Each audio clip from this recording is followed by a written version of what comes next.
If you're 65 or older and most of your money sits in one bank account, there is now a law in more than 30 states that lets your bank freeze that money before it lets you spend it. Not because you did anything wrong, because a teller decided something looked off. As of this year, that hold can run 15 business days, and on some accounts, it can stretch close to 2 months while your bills keep coming. And here's the part nobody at the bank will call to warn you about. These freeze laws were written to protect the bank from getting sued, not to protect your access to your own cash. Stay with me, because before we're done, I'll show you the one free thing you can set up in 10 minutes that decides whether your money keeps moving or gets locked the day you need it most. Welcome back to my channel. And if you're new here, I'm glad you found this one, because it matters. Quick thing before we start. These banking rules change quietly, state by state, and nobody mails you a warning, so hit subscribe and you'll hear it here first. And don't just take my word for any of it. Every law and number I mention is linked down in the description, so go read the real pages yourself. All right, let's start with the freeze that's already legal. Here's the first one, and it's the one almost nobody sees coming. More than 30 states have now passed what are called safe harbor laws. In plain English, a safe harbor law tells your bank this: if you think an older customer is being scammed, you can refuse to hand over their money, and we promise we won't let anyone sue you for the delay. Sounds protective, right? It is, for the bank. This part is for anyone 65 and up who walks into a branch to move real money. Say you go in to pull out $8,000 for a new roof, or to wire some cash to your grandson. If the teller thinks you seem nervous or rushed, or there's a new friend standing a little too close, that teller can put a hold on the whole thing and report you to Adult Protective Services. As of this year, that hold can run up to 15 business days. 15 business days. Count the weekends in there, and that's roughly 3 weeks where your roof waits and your money just sits. And the hard truth is, you don't get a vote. The bank doesn't have to prove anything to a judge. They only have to say, in good faith, that something looked off. That's the entire bar, and what sets it off is rarely fraud at all. A large round number withdrawal, a wire to a name the bank hasn't seen before, you glancing down at your phone for the account number, any of it can read as a red flag to software that is paid to be suspicious.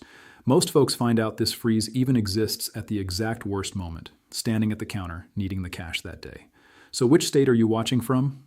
Drop it in the comments, because these hold laws read differently in every single one, and it tells me whose rules to break down next.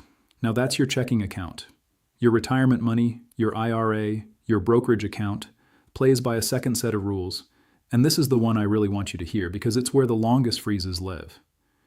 There's a rule from FINRA, the body that oversees brokerage firms, and it's called Rule 2165.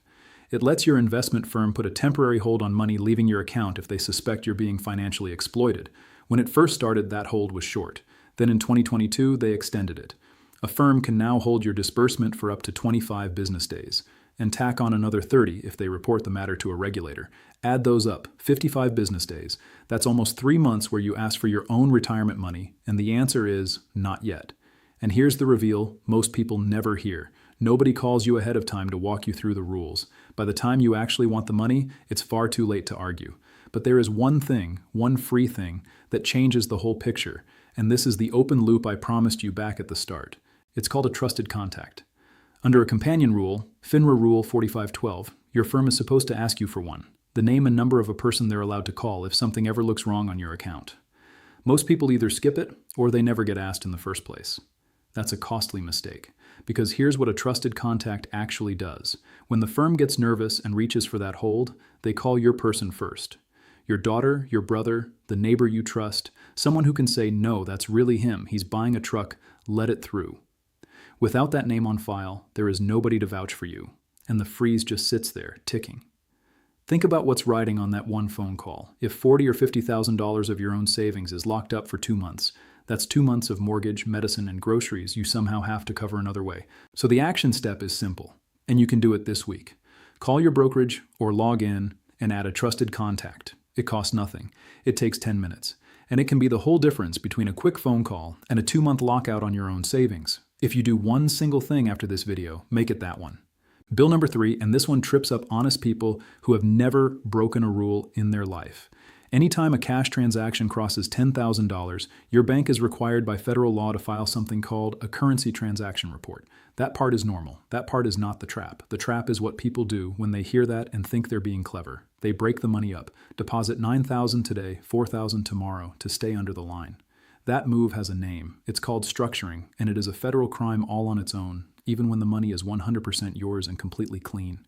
Worse, it's the exact pattern the bank's software is built to flag, which can get your account frozen and a suspicious activity report filed in your name. Let me make that real. Raymond, 71, a retired electrician outside Toledo, sold his old work truck for $13,000 in cash. He'd heard somewhere that $10,000 was the magic number, so he put in $9,000 on Monday and carried the rest in on Wednesday. He honestly thought he was being careful. 3 days later, his account was locked while the bank reviewed it, and he spent the next 2 weeks proving where a perfectly legal truck sale came from. He did nothing wrong, except try to outsmart a rule he didn't really understand. So if you've got real money coming in, a car sale, an inheritance, a downsizing check, here's the line to say out loud. Walk in, put the whole amount in at once, and tell the teller plainly, this is from selling my truck. Here's the title. Honesty moves money. Cleverness freezes it. Number 4 is the quiet one, because it doesn't happen at a counter. It happens while you're not even looking. It's called escapement, and it's how a bank can legally hand your money over to the state. Here's the mechanism. If an account goes 3 to 5 years with no activity that you started, no deposit, no withdrawal, no login, no phone call, the bank can declare it dormant, then abandoned, and turn the balance over to your state's unclaimed property office. Now, the good news, that money isn't gone for good and there's no time limit to claim it back. The bad news, getting it back means paperwork and proof and waiting, and most people never even knew it left. This part is for the widows and widowers, especially. So often there's an old savings account or a certificate of deposit that belonged to a husband or wife who handled all the money. And after they're gone, it just sits, untouched, year after year. That is the exact recipe for escheatment. Have you ever lost track of an old account or found out one got sent to the state? Tell me below. You would be stunned how common it really is. The fix here is almost insultingly simple. Touch every account you own at least once a year, log in, move $5 in, and right back out. Make one tiny bit of activity the bank can actually see, and that dormancy clock resets to 0. And here's a bonus most people never hear. Almost every state lists its unclaimed property online for free, so once a year, search your own name and your late spouse's name on your state treasurer's website. Billions of dollars are sitting in those state accounts unclaimed, and a lot of it belongs to people who are still very much alive and have no idea it's there. And while you're thinking about it, if you know someone who lost a spouse recently, send them this video right now. This is exactly the thing nobody thinks to check until it's too late. And before you start thinking any of this is slowing down, I need you to know it's speeding up. On June 25th, the House of Representatives passed something called the Financial Exploitation Prevention Act. If it becomes law, it lets investment firms delay money leaving certain funds for up to 15 business days when they suspect exploitation of someone 65 or older, with another 10 days on top of that. At the same time, FINRA, that same brokerage regulator, has floated a proposal to push its maximum hold all the way to 145 business days. Read that number again. 145 business days is more than 7 months. The public comment window on that proposal ran into March of this year, so this is live right now, not someday down the road. I'm not telling you this to scare you away from your own bank. These laws exist for a real reason. Older Americans lose billions of dollars to fraud every year, and a well-timed hold has genuinely stopped thieves mid-theft. The point is balance. The same freeze that stops a scammer can trap an honest retiree who simply needs their money. The whole system is tilting hard toward freeze first, ask later. So the smart move isn't to panic, it's to prepare. Set things up before the hold, not after it. Now the warning I promised you, and please don't skip this one. The scammers know all about these freezes too, and they've turned the fear of them into a script of their own. Here's how it runs. Your phone rings. The voice says they're from your bank's fraud department, or even from a government elder fraud hotline, and they tell you your account has been frozen or is about to be, because of suspicious activity. To protect your money, they say, you need to move it right now into a safe account they'll help you set up, or into gift cards or into crypto. That is the scam, every single word of it. So burn this into memory. A real bank and a real government office will never call you out of the blue and tell you to move your money somewhere to keep it safe. Never. If anyone says that to you, hang up. Don't be polite. Don't stay on the line to just check. Hang up. Then call the number printed on the back of your own card. And if you want to report it, or you think an older person you love is being worked right now, there is a real free line run by the Department of Justice. It's the National Elder Fraud Hotline at 833-372-8311. Let me say it once more. 833-372-8311. A real case manager picks up and walks you through it. You can also report it online at reportfraud.ftc.gov. And one last gut punch. Scammers have even started impersonating that very hotline, so the rule still holds. You call them, they never call you. So here's the full picture, all of it in one place. 1. More than 30 states now let your bank freeze a withdrawal for up to 15 business days if a teller thinks something's off, and the law protects them, not you. 2.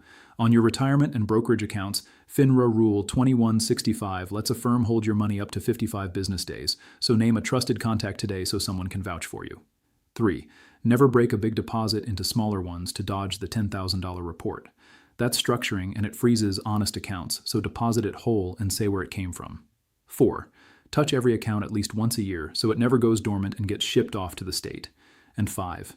A new federal bill and a FINRA proposal are about to make these holds longer, not shorter, so the time to set up is now. So here's your move this week, in order. Add a trusted contact to every investment account you have. Put a power of attorney in place with someone you trust, so a person can step in and act for you if you ever can't. Tell your bank before any large or unusual move, not after it. Keep a little activity on every single account, and don't keep every dollar in one institution. Spread it around so one freeze can never lock you out of everything at once. Quick honest note before you go. I'm not your bank, and I'm not a lawyer. This is plain English general information, not financial, tax, or legal advice, so check your own accounts against the official links sitting in the description. And do me one favor. Send this to one person over 65 who keeps their money in one place. A parent, a neighbor, the friend who still banks the old way. These freeze laws count on people not knowing they exist. Well, now you know, so make sure they do too. That's all for today from I'll see you in the next one.